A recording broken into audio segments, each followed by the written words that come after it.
यहाँ पर ये मंज़र जो दिखाई दे रहा है, यहाँ पर बच्चों को खाने पीने के लिए कुछ है। और ये रास्ता सीधा जयनगर को जाती है।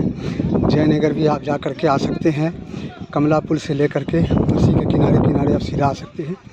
और यहाँ भी देखें, अस्सलाम अल्हम्दुलिल्लाह।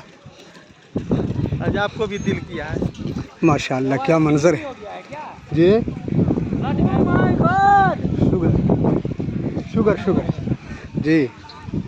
देखिए, मैं आपको अपना चैनल फैज़ बिहारी फैज़ के माध्यम से दिखाना चाहता हूँ कि देखें कितना खुशनुमा मंज़र है। मैं पूरा पुलवा पार नहीं कर सका, लेकिन थोड़ी दूर चलने के बाद मैं वापस आ गया हूँ, क्योंकि हमारे साथ हमारी अहलिया है, इसकी हिम्मत अलाउ नहीं कर रहा है जाने के लिए।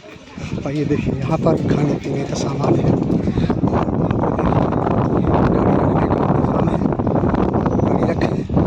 और ये वाला और ये बैग वाला भी देखिए जा रहे हैं। और ये नेपाल में मंजर देखिए कितना है खुशनुमा, कैसी जगह